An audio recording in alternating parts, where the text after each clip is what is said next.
Greetings. Welcome to the Captive Desk.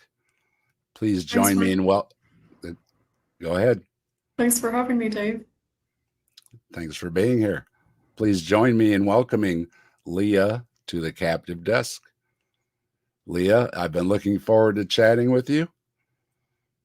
Leah is a former employee of Ken Ham at the Creation Museum.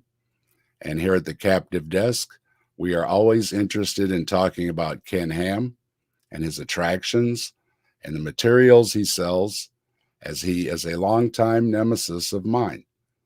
I have made my stance clear on how I feel about what Ken Ham teaches and preaches. However, I do like to hear input from others to be as fair as possible. I have several videos posted about Ken Ham and opinions from other guests on what Ken Ham says and does, what it's like working for him, and where he gets so much money from to finance it all. Leah's view on Ken Ham may be a little more nuanced than others are. However, and after hearing Leah talk before, there seems to be a big heart there in a good person that tries to see the good in everyone and everything, and even in less than ideal circumstances. So we welcome what Leah has to say about Ken Ham and how the Creation Museum employment time fits into Leah's overall faith journey. Leah's had many spiritual forks in the road before, during, and after working at the Creation Museum. And thanks to connections from friends to friends, Seth was able to put us in contact with each other. Seth's been a guest on the channel before, and we may see Seth again here in a little bit. So that's in the planning here. I invited Leah to the Captive Desk, and Leah graciously accepted to share a bit about their spiritual and personal journey, as well as their time spent working for Ken Ham. Leah posted a blog on Facebook about their time at the Creation Museum, and Leah has appeared on an episode of Apologia, and now too at the Captive Desk. There is a link to Leah's blog in the description if you want to check it out. And if you have any questions for Leah, tag me in the chat, and we'll check the chat at the end of our talk. I want to say hello to everybody in the chat. I see a lot of friendly names out there. Good to see everybody. And Leah, it's a pleasure to meet you. I've been looking forward to talking with you. And thanks again to Seth for putting us in touch with each other. And before we talk about your time at the Creation Museum and one of the forks in the road, could you please tell us a little bit about your upbringing and what kind of religious environment you were raised in? Sure. Thanks for having me on here, Dave. I've enjoyed some of your videos on the channel, and I'm glad that this worked out and that Seth connected us. So I grew up in Southern Ohio, and I had quite a religious upbringing. My parents were quite religious activists, and we went to an independent fundamental Baptist church, which, long skirts, King James only version, very exclusive of other types of Christians. And I was homeschooled. It was a rural area, so I definitely was very religious growing up. I memorized the Bible a lot as part of homeschooling. I think I was 11 when the Creation Museum opened, 10 or 11, and the church that I attended, we went and toured the Creation Museum, and that was, even though it was only about an hour and a half away, the Creation Museum from the church, that was the only time that we toured, at least that I can remember, because many in the church felt that the Creation Museum and Answers in Genesis were a little too liberal because they would use the New King James Version or other Bible versions. They didn't enforce a good enough dress code. They would allow women to wear pants instead of skirts. So even when I did start working at the Creation Museum, I was still attending that church, and there was a little bit of like, that may not be the best idea for you to be working there. That's very interesting that Ken Ham could be seen as too liberal. That I'm sure Indeed. he would enjoy hearing that one. And Ken Ham, if you're listening, I hope you heard that one. You're just too liberal. So you were fully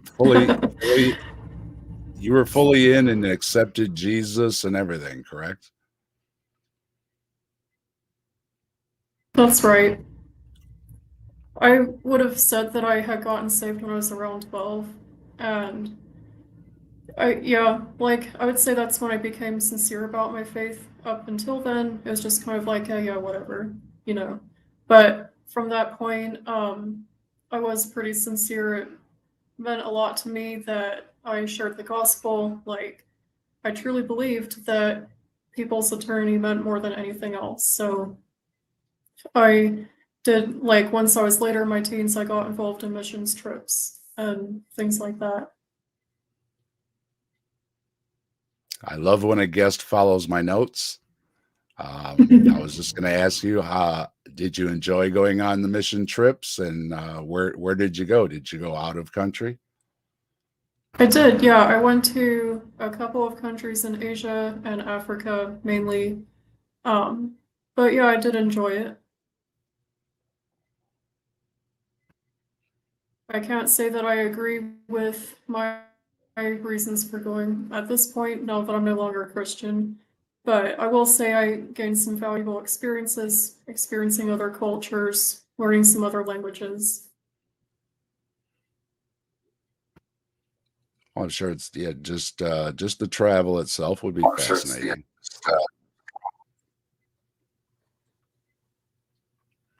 And then, so yeah, you went to work for Ken Ham, and you were in full agreement with everything in the statement of faith, even some of the stricter policies he has, correct? I was. And then you were working for Ken Ham, and you were working in housekeeping. So, in keeping with the Halloween season, I understand that working at the Creation Museum at night is a little spooky. Yeah, I mean, it kind of felt like what do they call it, a liminal space. I mean, yeah, it could be sometimes, but sometimes it was also peaceful and quiet. I didn't have to worry about some, there were certain people who worked at AIG that were not pleasant to work with. None of those people worked at night. So part of the reason that I chose the night shift towards the end of my employment at AIG was just because I wanted to avoid those people. Now, I know you had a few issues with people at the museum, but what about friends and family? Were they supportive of your decision, or was it difficult with your faith issues with the family and friends?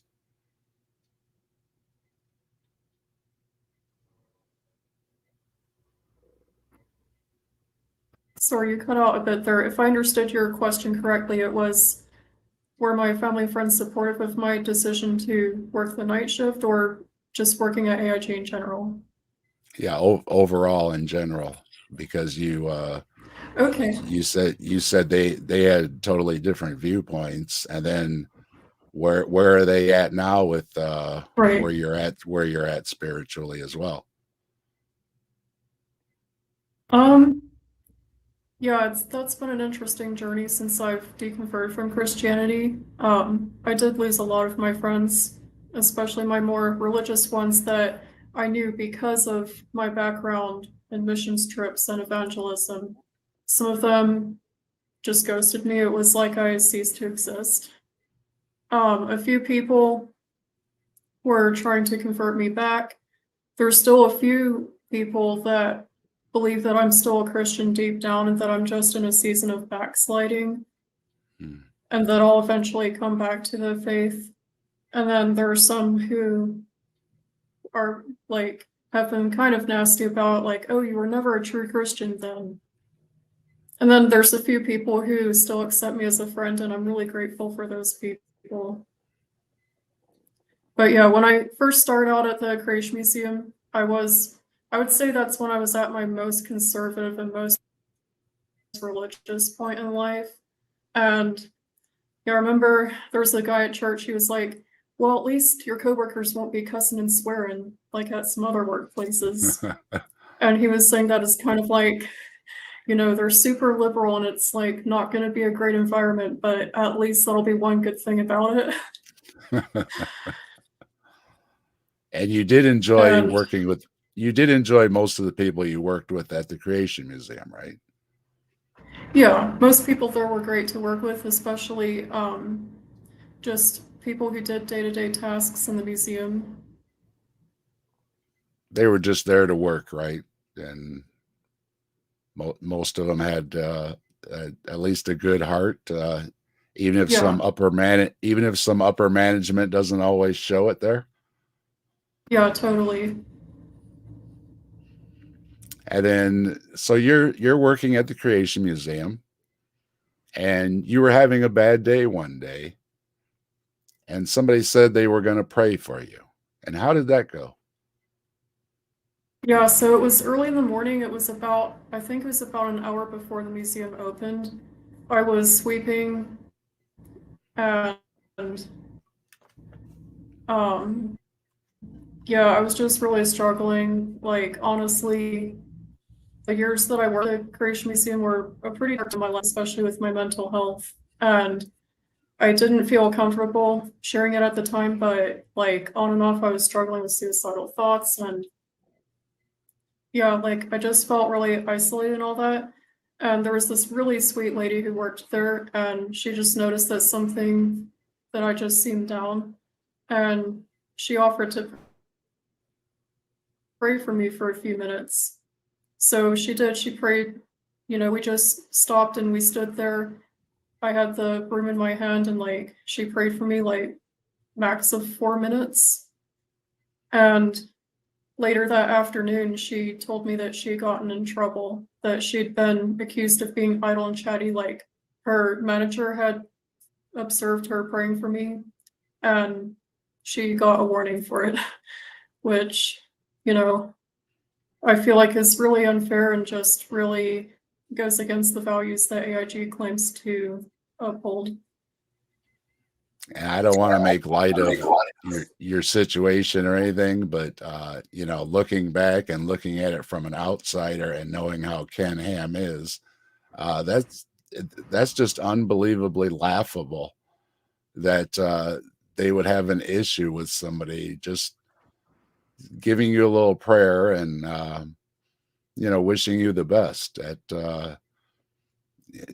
you would think this would be happening probably anywhere else but there, but uh, I really don't hear stories about people getting in trouble for just wishing a coworker a good prayer, and you hear about it from the Creation Museum. So it is definitely odd.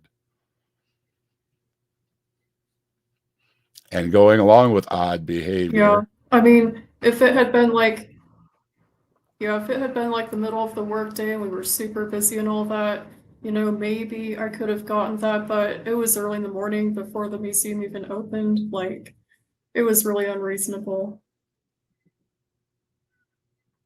and other odd behavior, and a lot of people talked about this, was Ken Ham being open on not only on Sundays but on Sunday mornings. And you actually had some discussions about that with other employees while you were working there, and that didn't turn out very well either when you were asking about that, did it? Yeah, that's another inconsistency is that we are expected to faithfully attend a church. And for those who work on Sundays, I think most of the time the museum would open at like 1 p.m. or something. But even then, you need employees to come in before it opens to get things ready.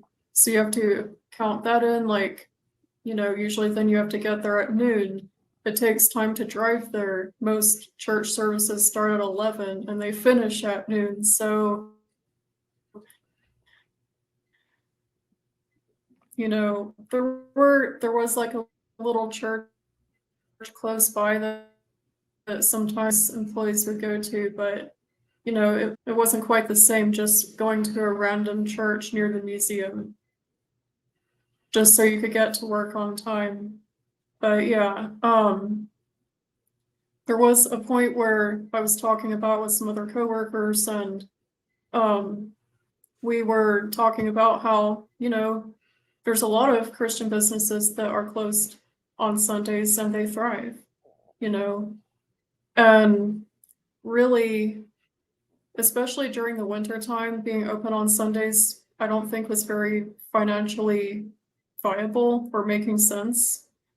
Like basically they would have to pay more for employees and pay more to be open on Sunday than they would get revenue from tickets sold and everything. So we were like, we should bring this up to management and maybe they would consider being closed on Sundays. Well, somebody made a joke about, what if we did a strike? And I said, no, I wouldn't do that. Like, that doesn't sound right to me. I don't remember the exact wording of the conversation at this point, but yeah, somebody else overheard me and this other employee talking about it, and they falsely accused both of us of trying to incite a strike on a Sunday. And so At such a liberal place, really? Well, and I was one of the more conservative employees. So, but they had a board meeting about it to consider what to be done with me. But somebody who was in that meeting, I don't want to give away who he was, but he knew me pretty well, and he was like, yeah, I don't think that Leah would be advocating for a strike. That just doesn't sound right. So he stood up for me and I kept my job. But yeah, I still don't know who made that accusation. It doesn't matter at this point, but yeah. Yeah, such a biblical literalist, but yet on the seventh day he rested. That's not so literal then when it comes to making the money. Yeah, that's a good point. And well, that's I think you ran into several things that seemed a little hypocritical while you were working there, didn't you? Yeah. And did that start giving you a little question about maybe a little bit of the life outside the bubble you were raised in? Not initially. I feel like my faith was pretty strong most of the time.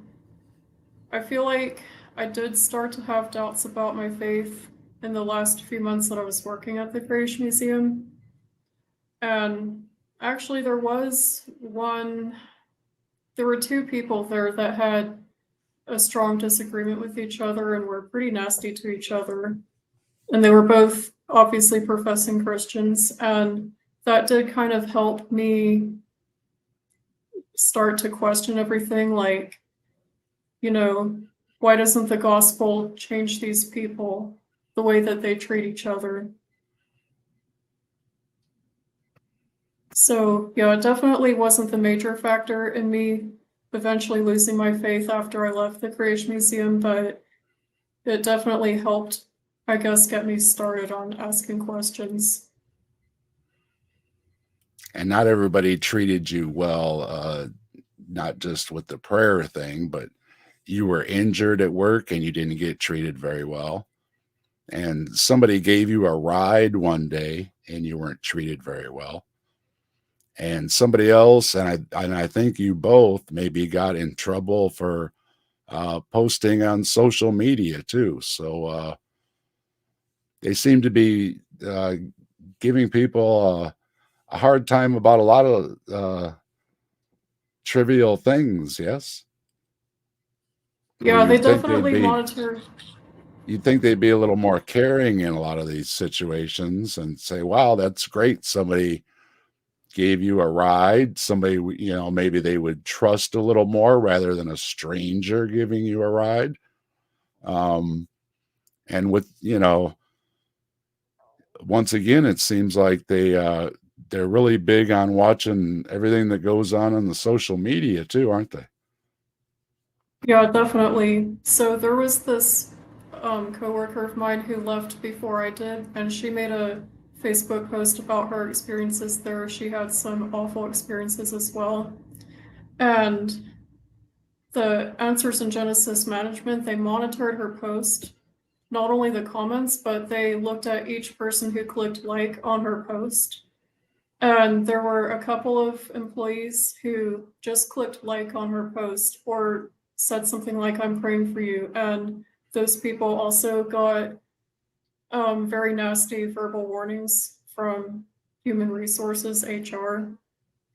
And so when I made my Facebook post, I did put a note up at the end telling current employees to not publicly react to my post because I know it's going to be monitored.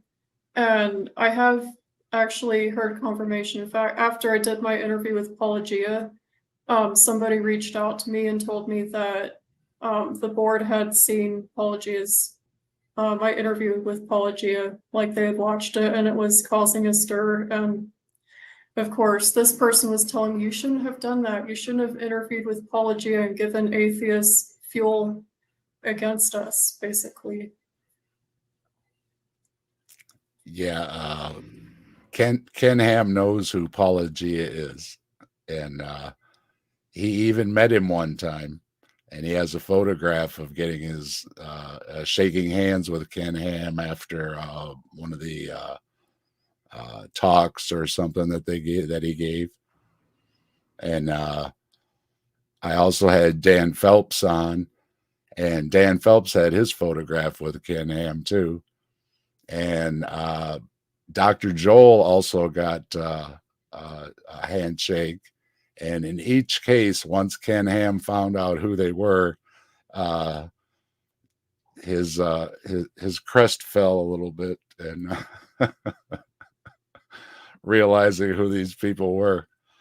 So he does keep tabs on everybody, and he has a list of people he does not care for, and I believe he calls Paula Gia the angry divorced dad in Canada or something like that. Something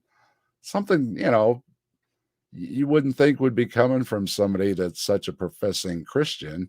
Uh, and I do agree with you that it doesn't seem like the more religious especially these people that have a lot of exposure don't seem to be acting all that better. Yeah, it's unfortunate. And yeah, the other person who left and spoke out against AIG, she did try to go back to visit for some reason. I don't remember exactly why, but she did get kicked out of the Creation Museum, like escorted out. So they're very much trying to control the narrative. There are other videos online I've seen of people being escorted out of a Christian place, and I can be outspoken, okay, and sometimes I'm outspoken.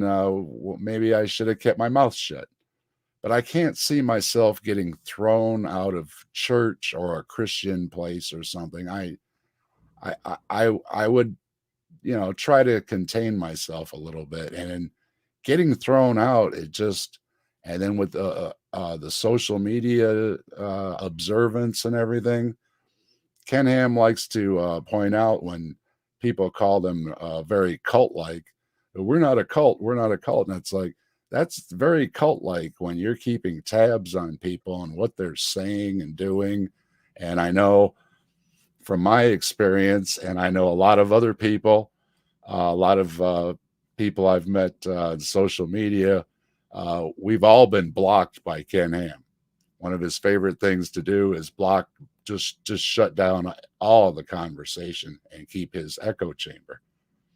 But he definitely has all the signs of cultish behavior in these policies that they have.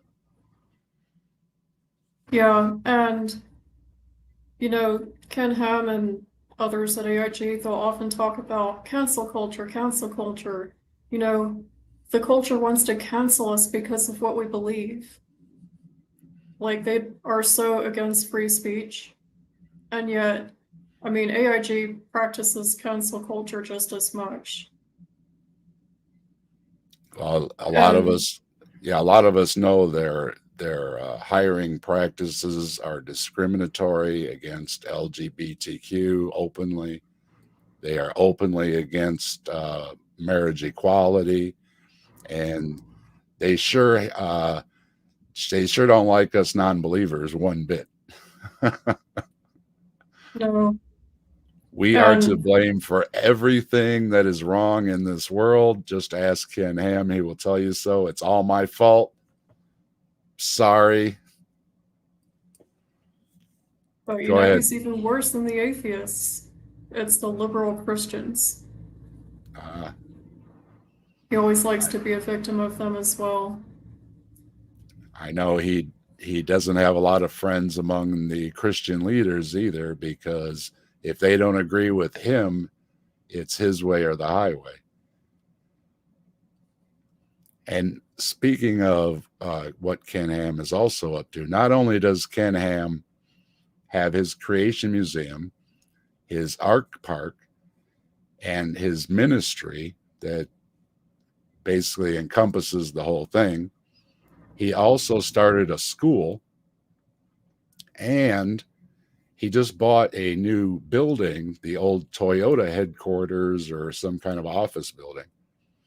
They're going to expand the school there. And he's going to branch out and have his own media company. So you want to talk about being controlling. That's all controlling. Yeah. I remember, I think it was towards the end of the time that I worked there, I heard about them starting a school, but I'm not familiar with the new things that have happened since then. Well, it was just, I believe, K through 8 or something, but now they want to expand it all the way through K through 12 and in a bigger facility, and spending a lot of money. And thanks again to Dan Phelps and all the information he digs up, it's turning out Ken Ham has lots of friends with lots of deep pockets, and that's how he can afford to buy a Toyota building. I think was $60 million, something like that, and he's looking for another 16 million, I think it is, because it looks like they bought a model from a defunct another religious park, and so they need a building for the model that they bought. So they're looking for uh, however many millions of dollars for a new building there, and they are also building a hotel. And he is putting in. He's also put up dorms so he can have housing right there at his art park area, and probably and maybe for the Creation Museum too. And the question is, and you were pointing out, it is a seasonal place. And even in season, they don't have crowd. I mean, he likes to boast that he's just like Disney, but let's be honest, he doesn't have the crowds that Disney has. And we know exactly what his numbers are because, once again, Dan Phelps releases the numbers every month. We know exactly how many people are going. And yet, there's a lot of things being built. There's a lot of money going around. And Ken Ham definitely has a lot of friends with deep pockets, and he knows how to have the right contacts, doesn't he? Yeah, and there are, I mean, a good number of conservative people and families in this country that want to support him because he's not just about evolution versus creation. He's also, I don't follow his content super closely, but it seems like over the last few years he's focused a lot more about LGBTQ plus issues, reproductive rights, etc. And, it's easy to find people who feel very strongly on those issues, whereas, there's not as many people who feel strongly about creation versus evolution. So um, I think he gets a lot of support that way. And you've pointed out that you totally disagree with his narrative that the problem is the evil evolutionists, right? He doesn't really believe that, does he? It's just something he says. I think so. He definitely has a victim mentality. And speaking of, how much interaction did you ever have with the head man, Ken Ham? Not a whole lot. I mean, I would see him Well, sometimes at maybe the there is a office. God. Yeah, I mean, I'd see him at the office sometimes, like, it was usually just kind of awkward. Nothing like crazy happened, but like I remember once I was vacuuming a rug in front of the door that went outside, and he was walking past me, and he stopped to like talk to someone, and so I turned off the vacuum cleaner because I didn't want to be interruptive or anything, and he was like, keep going," like, you know, just keep working. It was just a little awkward. And But yeah, I'm glad that I didn't. I mean, there's one person in particular who I was pretty close with who worked with him a little more closely, and she described him as being like a bulldog. Like that's the way she described him. what about Mark Loy? Did you ever have any encounters with Mark Loy? Um, Honestly, more before I started working there, like as a guest. Um, yeah, I was just like when I was there as a guest, like he would talk to my family when we'd visit, talk about the ministry. I rarely saw him for some reason while I worked there, and I don't remember any interactions with him. I'm sure I had some in passing, but not that I can remember. He's sniped me quite a few times online in comments section. I would be saying something or other about one of the attractions, and there Mark Loy would jump in, and he always had something snarky to say. So again, not very Christian. A lot of the folks. I will give it to Danny Faulkner. Danny Faulkner has always been civil, although he just says he won't talk about stuff on social media or anything. But he has been civil with me when I've asked stuff, and he says, "Well, hey, thanks for this and that, but I really don't want to talk about business online." So okay, but all the rest of them have been snotty. I'm Yeah, sorry. I don't know what other word to use. They've all been outright snotty. And you go on and you put yourself out on social media, and then if somebody asks you a question, especially people like Nathaniel Jeanson, they just leap at being so defensive and everything just because you dare to ask a question. And it's again, answers in Genesis, doesn't that also require questions? Right? I got right. questions, you got answers, but they don't want questions, do they? Not the wrong questions, only the approved questions. And they sure don't like former employees questioning them, do they? No. But yeah, Danny Faulkner was cool. I interacted with him a little more because astronomy is one of my hobbies, and they had some stargazers night, so sometimes I'd volunteer with those, and that was a lot of fun. And I also remember the door to Danny Faulkner's office usually had like funny memes or jokes posted on his door. So people would walk by his door all the time. So that was always fun. And I'll always give it to Danny Faulkner because there's the Hugh Ross challenge for peer review of their arguments. It's a friendly audience. It's all Christians. There's no evil atheists or anything. And as far as I know, Danny Faulkner is the only one that stepped up and took the challenge. So I will give it to people that will stand up for themselves. It seems like a lot of them it answers in Genesis, and not just their other creationist organizations. They just hide in their little bubbles, and their social media is scant of any interactions with anybody other than people just agreeing with them.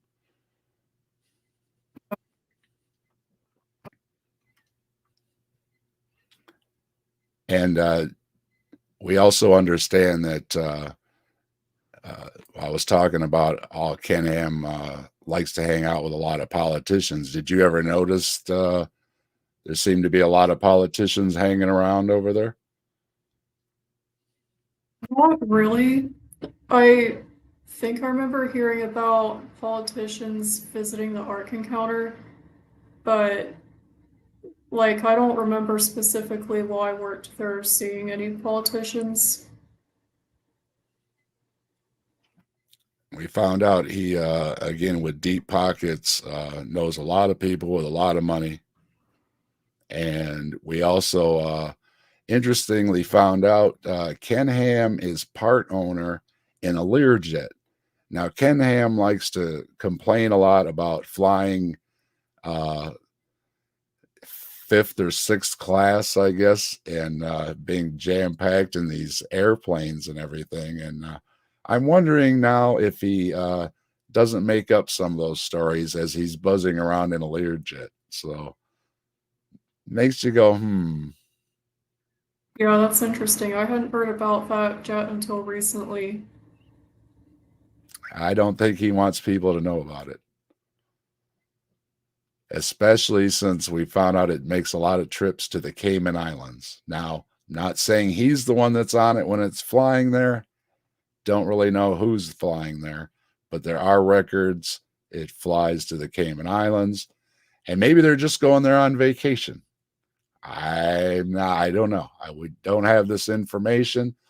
It's just interesting when you hear these things, and there's a lot of money rolling around. And have you heard about Ken Ham's latest employee, which is a preacher from Australia? Have you been keeping up on that? I think I actually heard about him on your channel. He's not a nice person. And he seems to be bringing him in to further the rhetoric against LGBTQ folks. This is what we would call a hate preacher. And he also seemed to get bumped right up and over and above everybody else, like Bodie and Georgia and everybody who probably had their eyes on, getting a higher position and not this new guy. So it's going to be interesting what goes on there. Yeah, that's really unfortunate to hear. That's kind of interesting because I don't know specific details, but I've heard that AIG, or at least specific people in AIG in the past, have run into legal issues in Australia, and that was part of the reason why they came to America. Again, I don't know all the specific details, but yeah, that's pretty concerning to hear. I like to joke that the Aboriginal people pointed and laughed at Ken Ham for saying the earth was only 6,000 years old.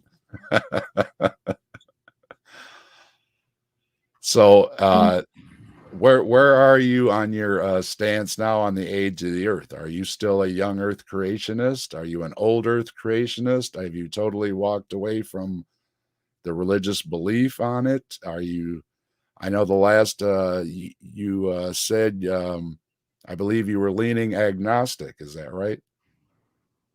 Yeah, so deconstruction has definitely been a process. And like I said, I started to have some doubts and questions in the last few months that I worked at the Creation Museum. And I was still a Christian at the time that I left. And a few months after I left, because I left, I think on New Year's Eve of 2019. So 2020, a few months after I'd left, was when I really was thinking through things and I really lost my faith.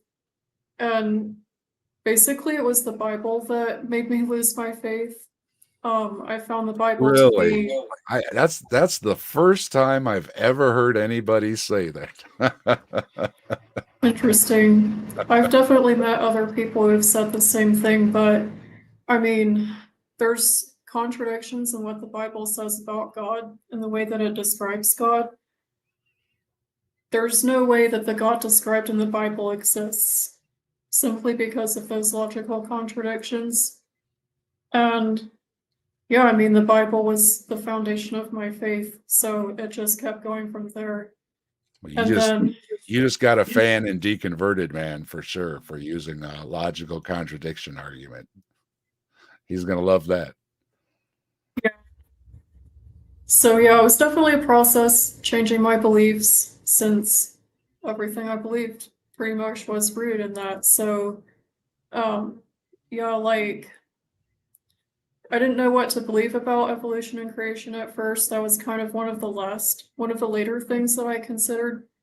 But I definitely, I would consider myself to believe that evolution is true, as best as science can tell us about what happened in the past, when it happened. And one thing is that I didn't learn much about evolution growing up. I didn't have the typical education that most people would get, where they would learn about evolutionary biology, geology, how it happens over the course of millions of years. So I've actually just started college. This is my first semester in college, and I'm going for my Bachelor of Science in Computer Science. That's And awesome. yeah, Way to go. Way to go. next semester I'm planning on taking a geology class for science, so I'm sure I'll learn a lot. And in one of my semesters, I plan to learn about evolutionary biology as well. So I'm looking forward to learning about it. That's great. Always great at the captive desk to hear about an interest in science. And we we here at the captive desk and my audience too, uh, we like to have a good time and joke around a little bit, especially at Ken Ham's expense. But we are not making light of anybody's situation. And we fully understand that people who have crisis in their faith is very difficult. And we do understand that. And we in no way are making light of anybody's difficulties in whatever they are struggling with. And we're so glad that Leah is coming out on the other side and looking pretty good. Even we got a new hairstyle and a new outlook and some education. And, there's nothing wrong with learning new things. And there's Definitely. nothing wrong with finding out that, you know, maybe it's not intentional, but sometimes parents just do what they see best. And sometimes the homeschooling with questionable materials is what they saw best. So we don't hold it against people for being misinformed or anything else. What we do hold it against is people who are doing it like Ken Ham. And I do make it personal with Ken Ham because he is the problem, not the people that are believing, not the people that do believe or used to believe. We fault the people at the top. Yeah, I appreciate that. And I agree. I mean, many of my friends are still Christians, and I feel like in the past, I participated in cancel culture a little too much. And I think some people, their personalities tend to that a little bit more, to be a little bit more judgmental. And I feel like cancel culture is overdone by a lot of people, including Ken Ham. I mean, like I said, he participates in cancel culture as much as he complains about it. Um, yeah, like I don't judge people who still in younger generation, but I feel like the more critical thinking we can encourage and the more that we encourage open discussion and inclusion, the better. However, I think you're right. There are some people who do have bad intentions. And I feel like I've really learned over the last decade to pay attention to people who prioritize money over people's well-being, whether it be in like, individuals' relationships or a large group of people or a company. I've really noticed those who put money up there, like and at the expense of how other people are doing, those people are very problematic and have serious moral deficiencies. And And there's there's the memes that go around, the jokes that go around about Ken Ham, that he spent $100 million on a boat-shaped building when aren't you supposed to be helping the poor and the needy? Now, to his credit, I know Ken Ham does give some money to charity, and I will give him credit for that. But there is the ridiculousness of not just the $100 million for the ark, but again, we're talking about millions of dollars for this building, millions of dollars for that building, building this, building that, building this, building that. He's expanding all over the place. It's a lot of money, and it's not. It just cannot be coming from the revenue from the tickets. So then the question comes up with these big donors and people with a lot of money. It's just another game to hide a lot of money. That's what it seems to be. And they really don't care where. And people like Ken Ham take advantage of that because they know these people that have too much money to pay taxes on just want to hide it in places. And he's more than happy to just keep rolling through all this money and just build and build and build and build. And that can be the only explanation for it. And is that, is what would Jesus do? If you want to get all religious right back at the religious person, it doesn't seem at all Christ based. I understand having to get donations to pay for the church rent and to keep the lights on and things like that. And that's why tax breaks were given to churches so they could keep the lights on and everybody could go to church. Nobody's got any problem with that. But they are definitely taking advantage of big money loopholes.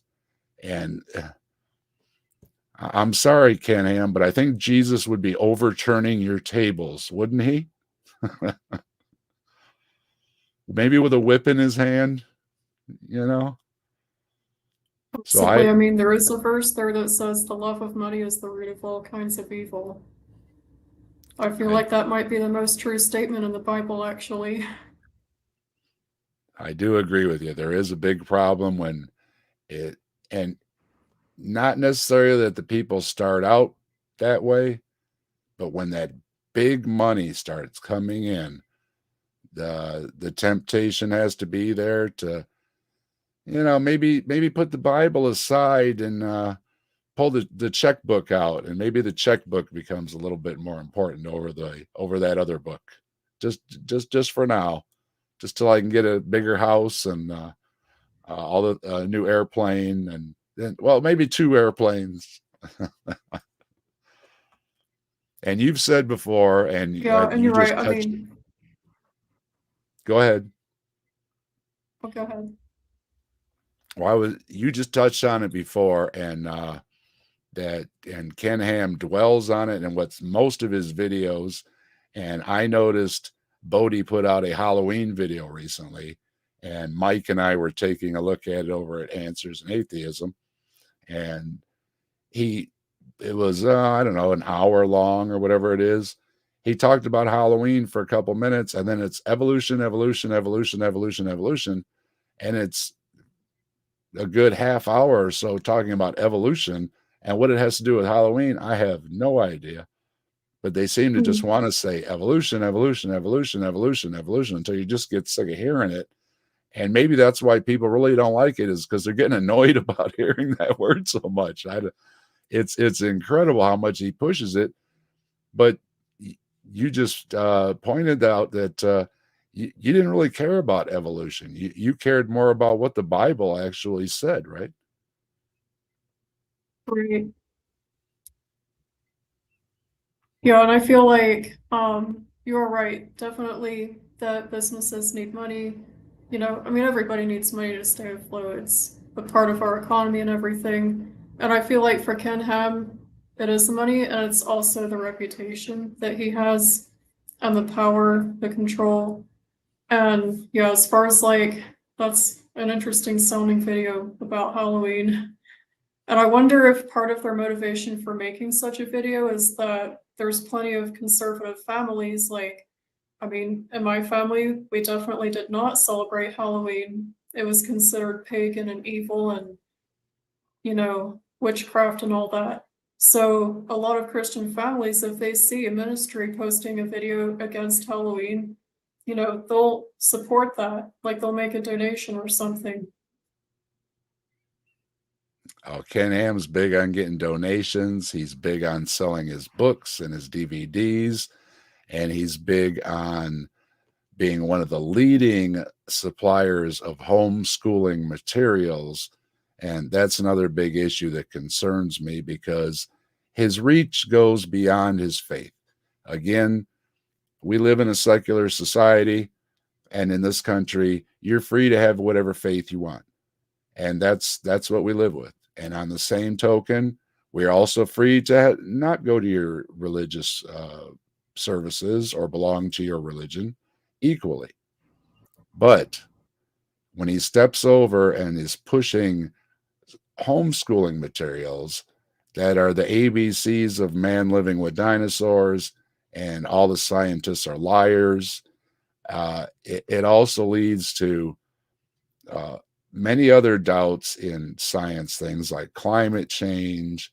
And when we had a bug rolling around, it puts the doubt into everybody else's minds that leads right on up the ladder.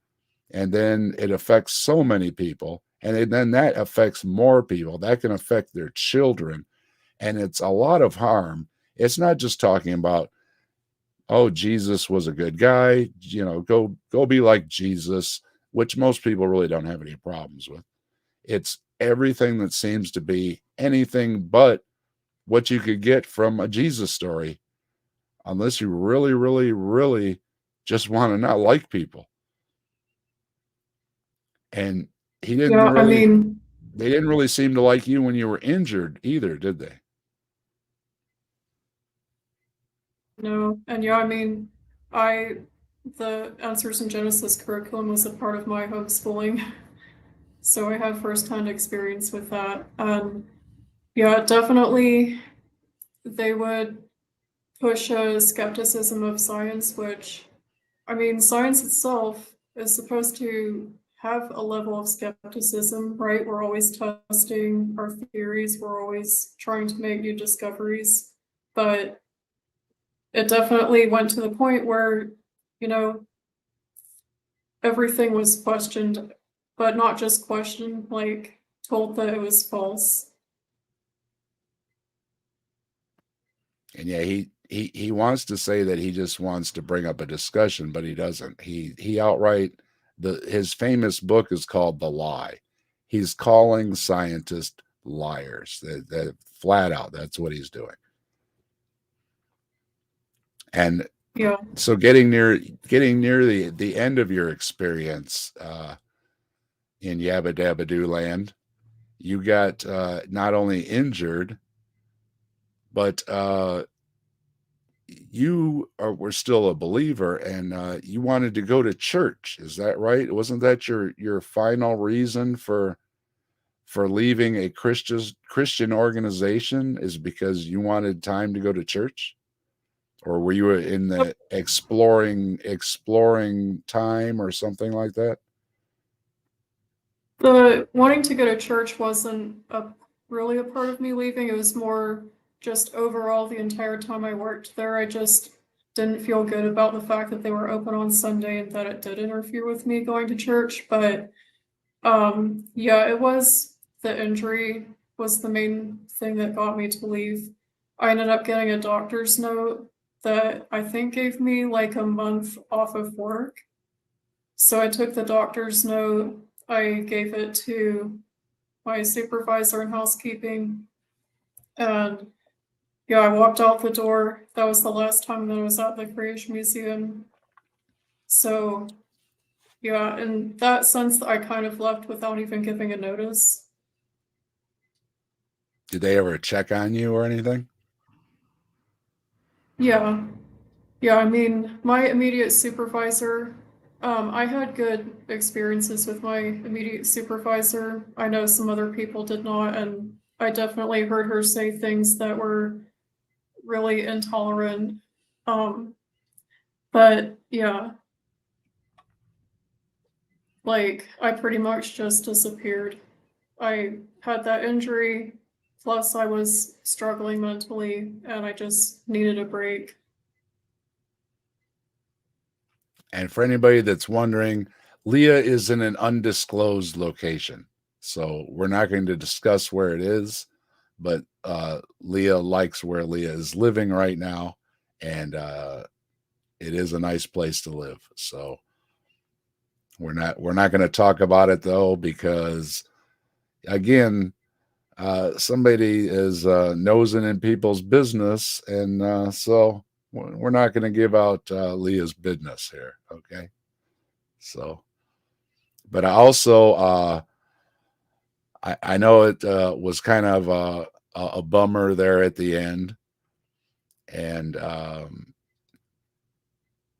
a one other thing I wanted to touch on here was, oh yeah, the Ken Ham likes to talk about all the tour buses coming in, but you mentioned something about just because people were on those tour buses doesn't mean they were coming to the Creation Museum.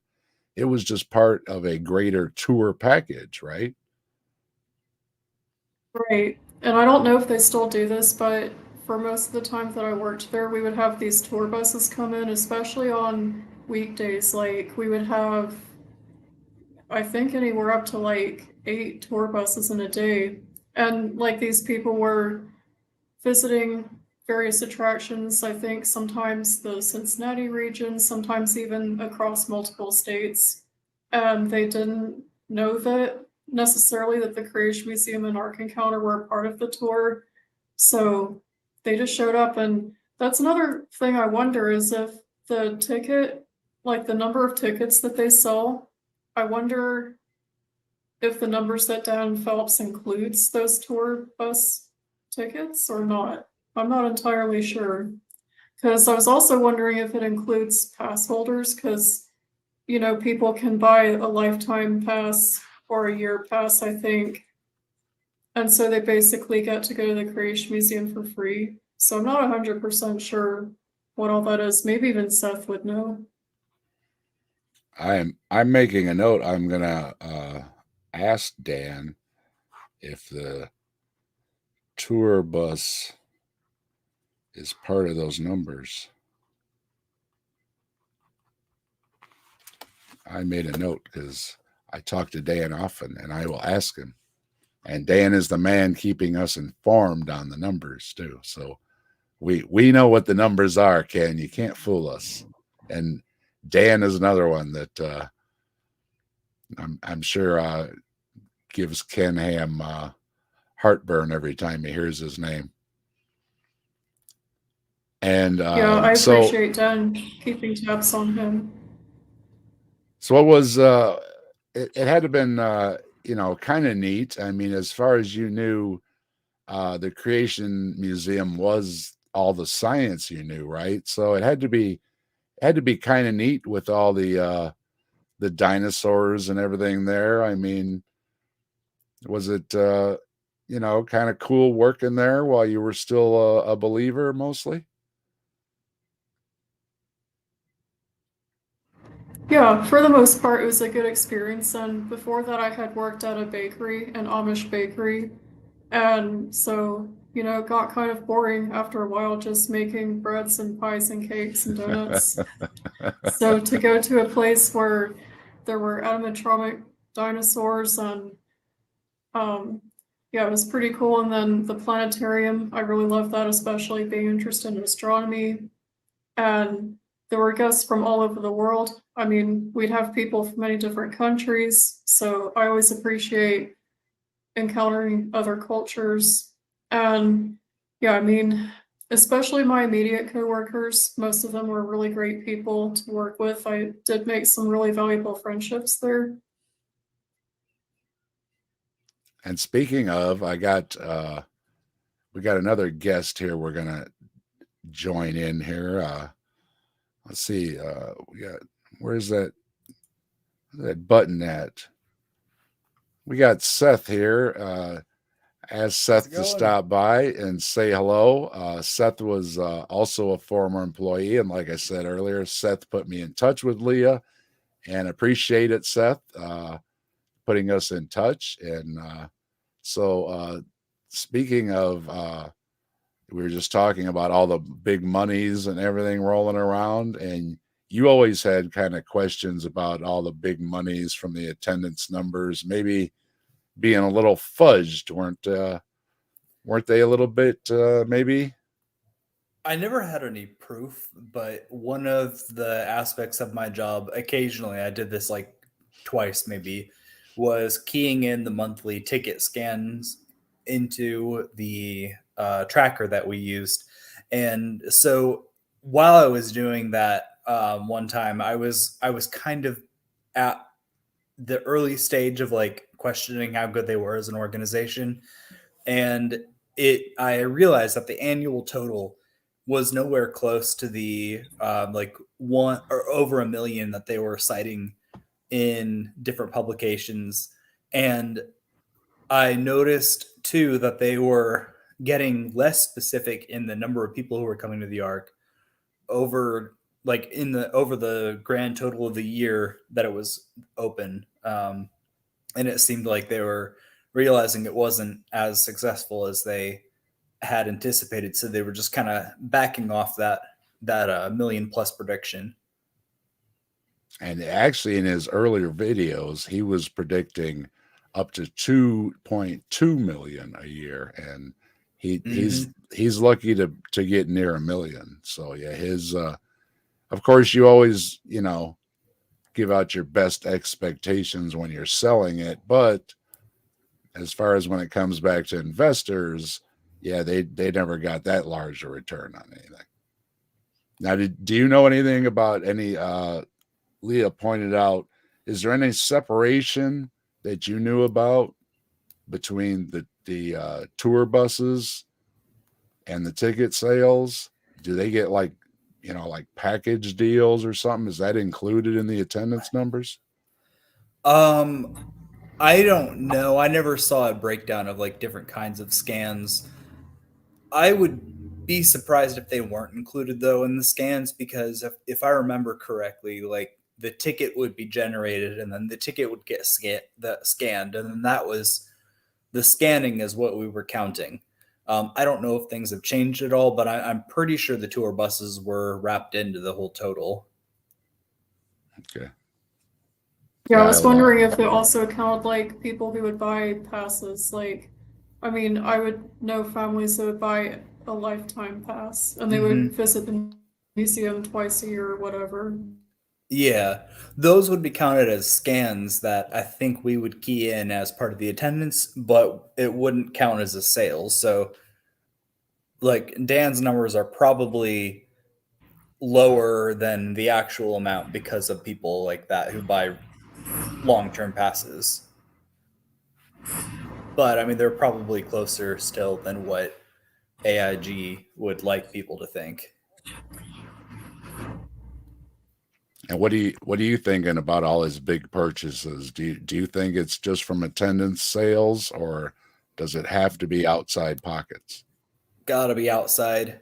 I can't remember where I heard this. It might have been from oh well, shoot, now I can't remember, but one commentary I was listening to on AIG activities was suggesting that they're basically perpetually building things because, like you were saying earlier, if people are dumping money into it, then they have an excuse to build something to use the money, and a lot of wealthy people just want somewhere to dump it so they don't have to pay all the taxes.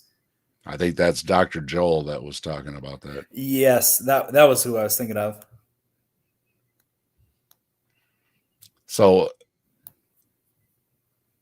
we won't discuss where Leah's at, but we know Leah's going to school, and Leah's sporting a new look. Mhm. And Looks so good. Leah, Like the Leah, haircut. where else are you at these days? How is your faith right now? Are you you doing all right? You still having questions? Yeah, no, I'm doing good. And I don't have an official label, but I guess I'd be atheist or agnostic. Not really spiritual even. I'm like, if it doesn't affect me, I don't really care about it. But yeah, and I've definitely deconstructed my beliefs from that statement of faith that I signed when I started working at the Creation Museum. I've rebuilt my values. So yeah, I support LGBT rights, and reproductive rights and all that. So I'm really glad for the opportunity to fight to rebuild my beliefs and values and learn about who I truly am myself. Well, you definitely have had quite the journey. And I, once again, we're not unsympathetic. We do understand these things have to be difficult, and they can be difficult for a lot of years. And like you pointed out, some relationships got severed, and they may never be had again. And things are very difficult to go through. And we do wish you all the best, though, and we want you to know that you always have friends here at the Captive Desk, and we are always supportive. And we know a lot of science folks, so you need any help with your homework, you just give a shout out, and we'll find somebody to help you out. Okay. I appreciate that. And Seth, did you guys got any stories from when you worked together, or you want to say hi and hello, or how you doing? What's new? Well, I can say all of that, sure. I don't think Leah and I didn't really work together a whole lot while I was there because most of my time was at the Ark. And then, I remember them in passing, and we had a few good conversations and stuff. The topic of the Sunday thing did come up, but I was in the whole Messianic Hebrew roots cult at the time. So I was like, no, we got to keep Saturday, not Sunday. So we didn't quite see eye to eye there. Between the I two of think, you, you would have shot Ken Ham's weekends, wouldn't yeah, exactly. Yeah, But yeah, I mean, I Saturday was think, the best day. exactly. But yeah, I you? think I got to know Leah a lot better after they left, and after I left too. Yeah. Yeah, because I remember seeing you like in the offices sometimes, but mostly just in passing. I Like, don't I feel like remember if I. especially, Oh, go ahead. I feel like especially when I first started working there, which was Christmastown 2016, it would have been. hmm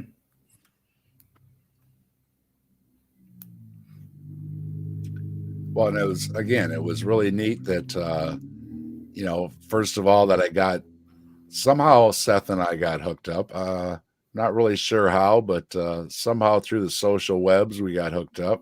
And maybe it was just from commenting somewhere. I think we started talking. Yeah, I don't remember. I don't remember either, but whatever it was, it worked out.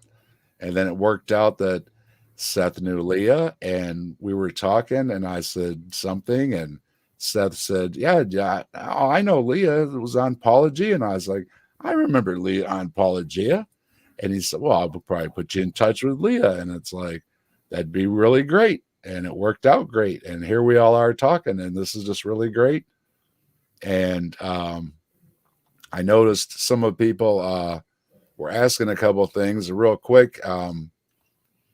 Mark Reed was asking, I know you already mentioned it, but he was asking what you're taking in school, Leah. So could you tell Mark again what you're taking in school? Sure, I'm going for my Bachelor of Science in Computer Science, and I haven't yet chosen my concentration yet. I'm planning on concentrating in networks and security, but possibly I'll go for artificial intelligence. Really neat. Really neat. And Mark also asks, did they have prayer breaks at the Ark or at the Creation Museum?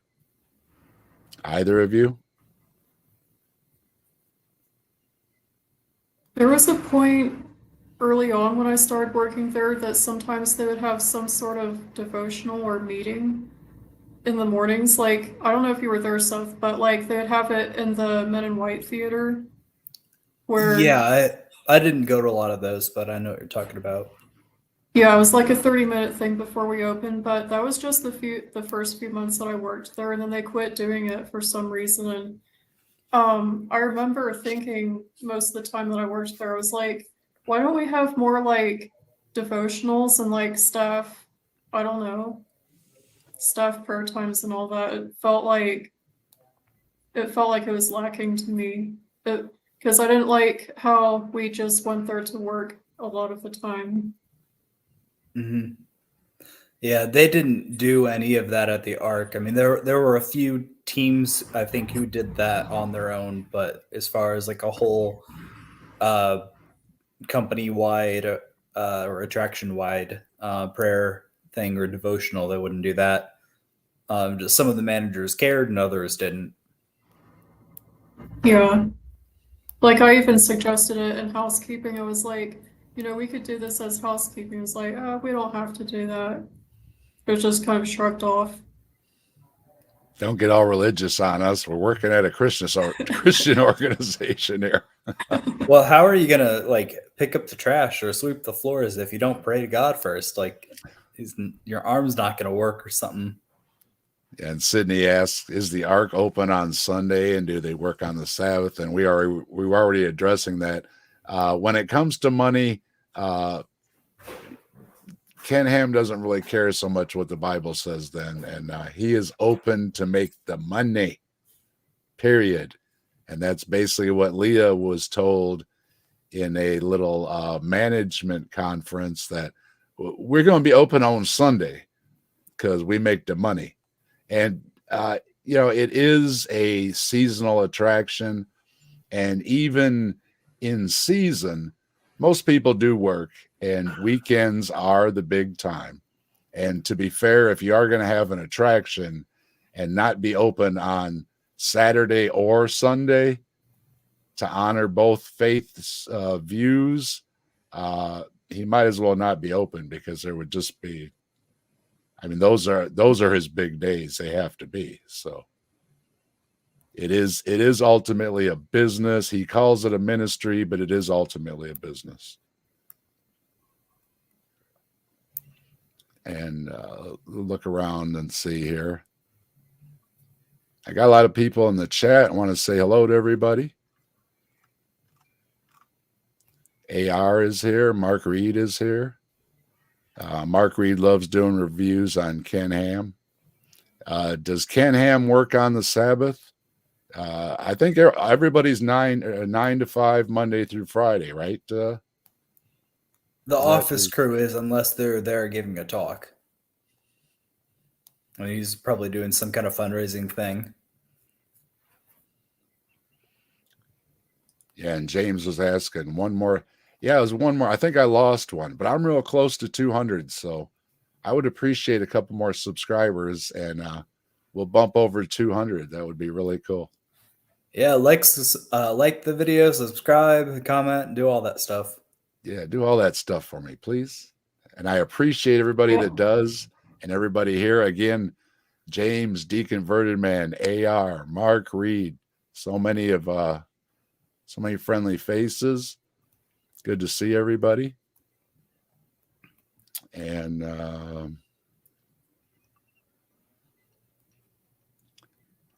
yeah, of course, it's all about the money. People agree in the chat it's about the money. And let's see what else. People talking back and forth. Hi, hellos. And we got Leah. What's Leah going in school? We got that covered. Would you say we have a plethora of people visiting the Ark? No. Define plethora. And doorknob. It was doorknob messing around. My name is Inigo Montoya. You killed my father. Prepare to die. On the spot. I guess you got to look. I guess you got to look going there. No, it's the name, Imago Monkey. Oh, it's the name. Oh, yeah. Okay, it's you. Okay. My name is Inigo Montoya. You killed my father. Prepare to die. Thank you very much. Terrible. I'm sorry. Let me go to hell now. Doorknob wants to know, is the Creation Museum, what does the Creation Museum smell like? Is it like linseed oil and dusty wood? Probably smells like any other museum, I would guess, huh? I wonder if that was more for the Ark. I don't know. Well, the Creation Museum, yeah, to me it seemed like any other museum. Maybe like other museums, but there's a significant lack of like actual artifacts. Right. Not a lot of formaldehyde whiffs going off in there, is there? No, well, the animatronics don't smell like dead animals. Well, I'm sure the Ark smelled like a lumber yard when they first built it, but you know, probably wearing off now, wouldn't it be? And we got James Apperson, Flintstones for Jesus. Thanks for stopping by, James. And we got Look at the Trees, window tasting tours. And again, this is tongue in cheek. You know, we love everybody here, and you know, we don't make it personal except against Ken Ham. Can we make then we make it personal against Ken Ham? All right. Yeah, we got some jokes going on. The Magic Drool Bus. Okay. I live in a garbage can on Sesame Street. Yeah, we know you do, James. That's why your back's always bothering you, brother. Yeah, Doorknob, good to see you. Let's see. I want to make Tux, good to see you. James said, Ted Bundy did charity work. Yeah, but I have to give credit to anybody that gives money to charity, even if they stick a Bible or whatever in that bucket with the pencils and the paper and everything. There are kids out there, they need those pencils and paper, and I would rather them get the pencils and the paper and the Bible tracts than not have the pencils and paper. So for what it is, I do give anybody credit, because not all these Christian leaders do charity work. So you have to point out that Ken Ham does do a charity drive every year with his Seth or Leah probably knows what it's called, the buckets thing they have with all the little like pencils and paper and all that kind of stuff in. They do maybe at Christmas time. Do you know what that is, Leah? I can't remember what it's called. I'm not sure either. What I'm remembering right now is they used to have, I feel like they used to have like little stands throughout the portico or something with charities. Sometimes they'd have it up for a month or something. Although most of the ones I remember were gathering donations for AIG specifically, but I think there were sometimes ones that would go towards other charities, like humanitarian charities, but it was pretty rare. Like Operation Christmas Time or something. Yeah, and I feel like there was something else too. I don't remember specifics I know though. I know I've seen pictures before of all the little packages made up, and the only reason I do, like I say, I do point it out is because not everybody does. I've heard before that the Banana Man's tax returns didn't have anything to charity on them. So, you know, He needs all the help he can get, though. yeah. And AR and Anthony.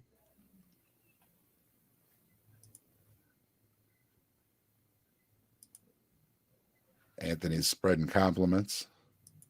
Anthony's a good friend of mine. Great. Thanks for We've been joining friends us. almost 10 years, I think. That's awesome. Thanks for joining us. And I agree, you are gorgeous, and you do seem to be such a great person in spite of it all. You still got a smile, so hang in there. I can tell you as an old guy, it's not always easy, but it is worth it in the end. So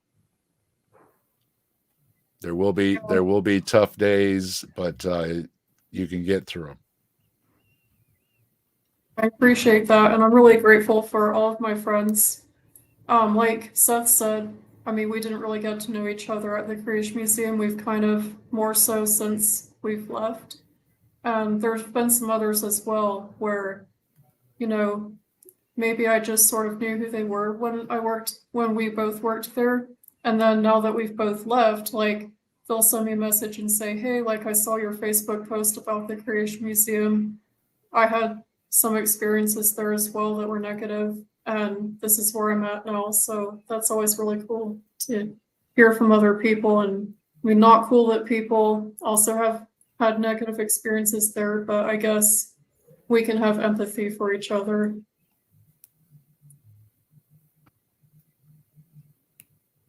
And Ember's in the house. Thanks, Ember. Ember's a great part of the community. And want to see it. I didn't want to leave anybody out. Let's see. That rainbow, does that mean Captive Desk and Leah are pots of gold? That's right.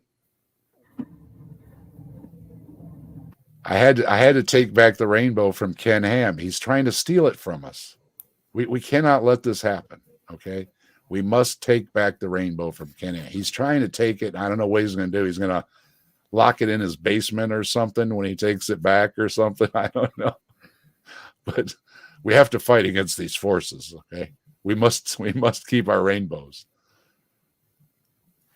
Yeah, Ken As Ham has a long cow as about the the sun rainbow. shines, there are clouds in the sky. There will be rainbows. I could Except use a before little. the flood. Somehow Yeah, there there were was no no rainbows rainbow. before the flood. No rainbows. How sad was that? No rainbows. Mm-hmm. Yeah, Ken Yeah, Ken that's Ham kind of wants to. interesting. I've even Something go else ahead. he's big on is he wants to own the rainbow, just like Donald Trump wants to own saying Merry Christmas. They just think that they just deserve to own those things because it's mine, mine, mine, mine, mine, mine, mine, mine, mine. It's just so childish.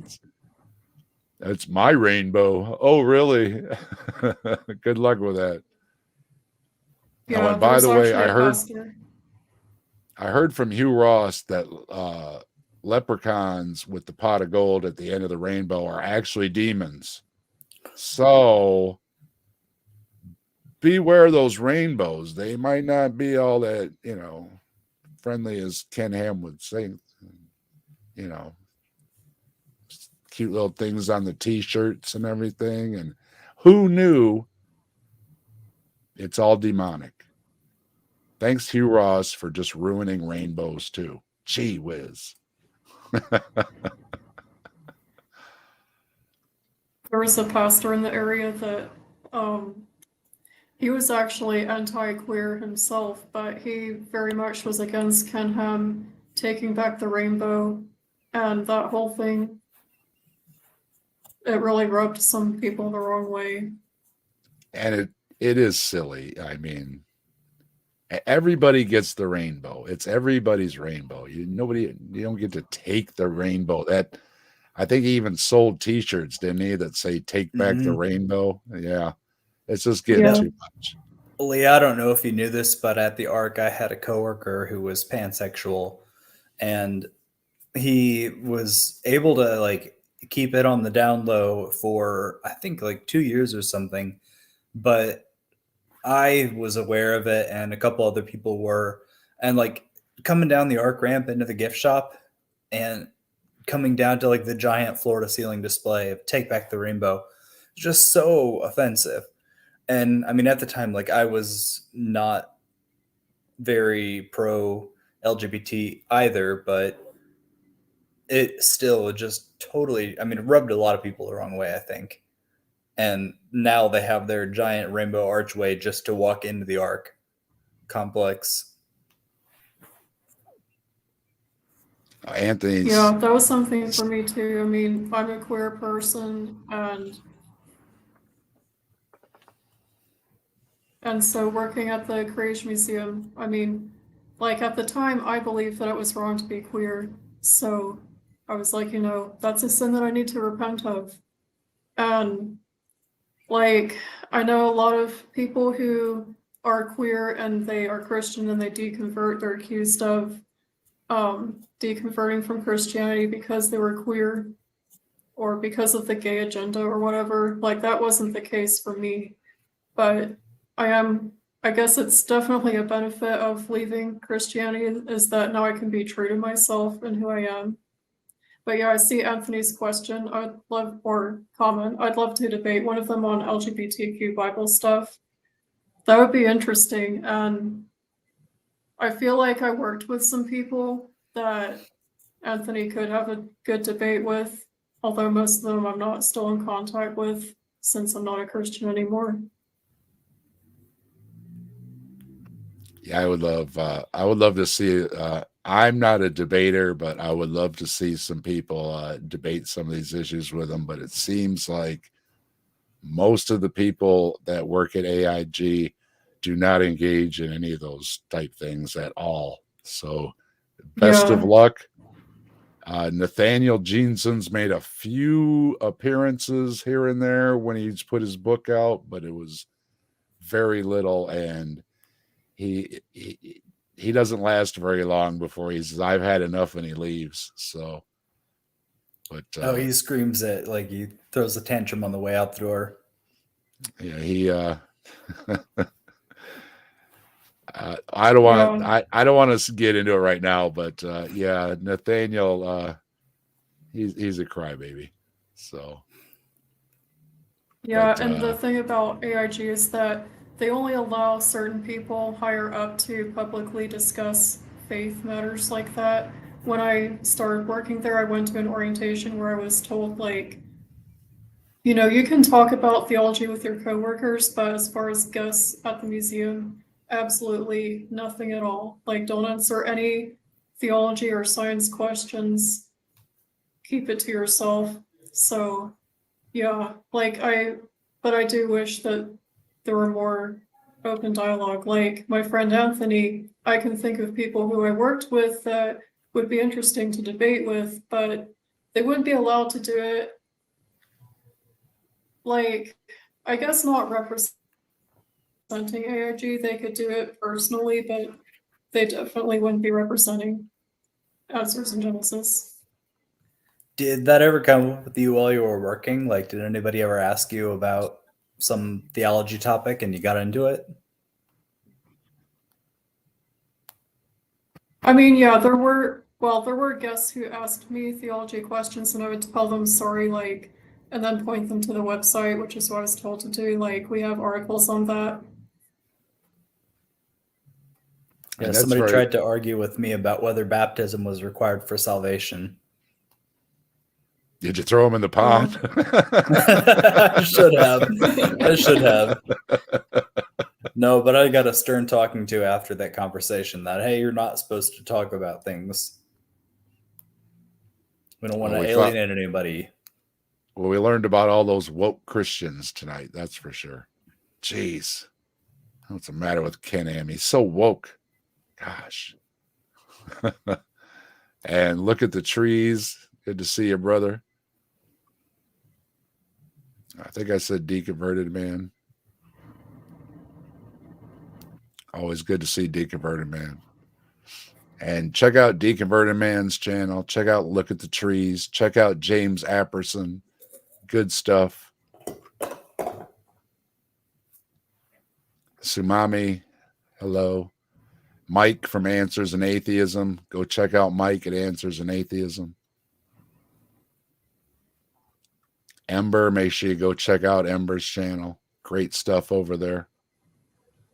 Tobin, good to see you. Tobin, too. Go check out Tobin's channel. Tobin likes to do an early morning thing. So if you're an early riser, getting your coffee with your tea, and you want to pop something on YouTube, Tobin is the one. Tobin likes to be up early. So check that out over there. I catch it now and then. I'm not an early riser, but when I do, I pop Tobin on, say good morning. So good time talking with Tobin. And I think I rolled through. Good to see everybody. Randy, too, stopping through. Great. All right.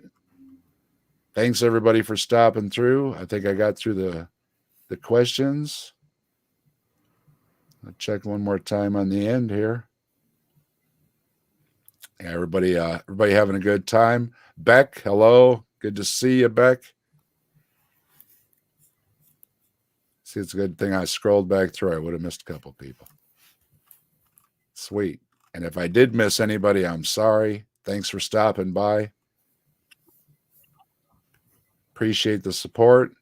And I'm sure I speak for the audience too, that as well as the Captive Desk, we support the LGBTQ community.